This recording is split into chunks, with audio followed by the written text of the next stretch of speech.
किसी ने बड़े कमाल की बात कही है कि घेर लेने को मुझे जब भी बलाएं आ गई, ढाल बनकर सामने माँ की दुआएं आ गई। हाय गाइस, मैं हूँ आकाश थापर। एक छोटी सी कहानी। ये कहानी जिसने मुझे भेजी है वो एक मेडिकल स्टोर चलाते हैं। उन्होंने मुझे बताया कि एक बार गर्मी की दोपहर में वो अपने मेडिकल स्टोर पर थे। उनका नौकर दवाइयाँ निकाल निकाल कर फटाफट दे रहा था। उनके मेडिकल स्टोर पर उस दिन बड़ी भीड़ थी, बड़े सारे कस्टमर आए हुए थे। ये फटाफट बिलिंग कर रहे थे, कस्टमर तक दवाइयाँ पकड़ा रहे थे। इनका जो रेगुलर काम था वो चल रहा था। तभी जो इन्हें कस्टमर की भीड़ में एक चेहरा दिखाई दिया।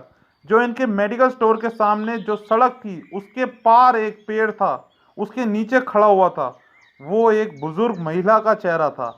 ऐसा लग रहा था दूर से देखने पर जैसे वो इन्हें कुछ कहना चाह रही हो। इन्हें उस कस्टमर की भीड़ में अब सिर्फ और सिर्फ वही चेहरा दिख रहा था।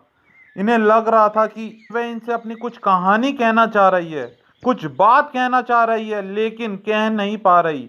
अब इन भाई साहब को लगा कि फटाफट से जाकर उस महिला से बात करनी है। इन्होंने फटाफट नौकर की मदद करना शुरू कर दिया। फटाफट से दवाइयाँ निकालते गए, बिल बनाते गए, कस्टमर को कम करते गए। भीड़ कम होने लगी।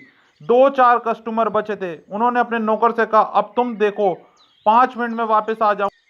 ये मेडिकल स्टोर से बाहर निकले, सड़क पार करके उस पेड़ तक पहुंचे जिसके जिसके छांव में वो अम्मा जी खड़ी थी। उन्हें प्रणाम किया और कहा, माता जी प्रणाम, क्या बात हो गई है? ऐसा लग रहा था कि दुकान में जब मैं था जैसे कि आप कुछ कहना चाह रही है, लेकिन आप कुछ कह नहीं पा रहे। आप दुकान तक भी नहीं आ रही थी। आपके पास पैसे नहीं है मैं आप तक दवाई पहुंचा दूं। आप बताइए मैं किस तरीके से आपकी मदद करूं। तो वो जो अम्मा थी कहने लगी, बेटे पैसे की कमी नहीं है, पैसे हैं मेरे पास, लेकिन मैं तुम्हारी दुकान पर इसलिए नहीं आ रही थी क्योंकि वहाँ बड़ी भीड़ थी, वहाँ बड़े सारे लोग खड़े थे। मुझे लगा कि जब कोई नहीं रहेगा तब चली जाऊंगी। उन्होंने कहा कि ऐसी कौन सी दवाई चाहिए जो आप उनके सामने नहीं ले पा रहे थे? आप आ जाते, आप बता देते, मैं आप तक पहुंचा देता। आप क्यों परेशान हो? इस तरफ क्यों खड़े हो? वो जो अम्मा थी उन्होंने बताया कि अब क्या बताऊं, कल शाम मेरे बच्चे का कॉल आया।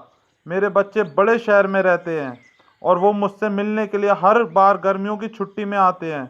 मेरे बेटे ने मुझे कॉल करके बोला कि मम्मी, इस बार मैं, मेरी वाइफ, मेरे बच्चे, हम सब गर्मियों की छुट्टी में घूमने के लिए हिल स्टेशन जा रहे हैं और मैं इन सब को लेकर जा रहा हूँ क्योंकि इनकी छुट्टियाँ बार बार नहीं आएगी और आपसे मिलने के लिए इस बार गर्मियों की छुट्टियों में नहीं आ पाएंगे। और ऐसा बोल करके मेरे बच्चे ने कॉल कट कर दिया। और जब वह बोल रही थी माता जी, तब उनकी आंख से आंसू टप टप करके गिर रहे थे। ये भाई साहब समझ नहीं पा रहे थे कि क्या बोलूं। तभी वो माता जी संभली और बोली, मुझे याद आ गया कि मुझे कौन सी दवाई चाहिए।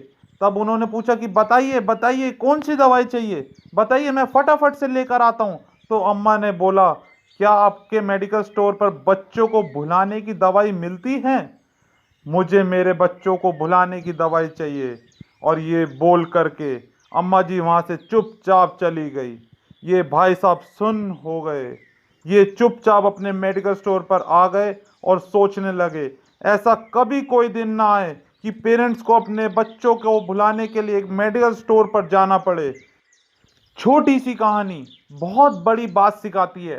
अपने माता पिता की कदर कीजिए, रिस्पेक्ट कीजिए, बहुत सारा प्यार दीजिए, क्योंकि एक दिन ऐसा आएगा जब वह नहीं रहेंगे। आपको उनकी कमी महसूस होगी। आप समझ नहीं पाएंगे कि उस कमी को आप कैसे फिल करें, कैसे उस कमी को पूरा करें, क्योंकि माता पिता का प्यार ऐसा प्यार होता है जो बिना किसी स्वार्थ के होता है।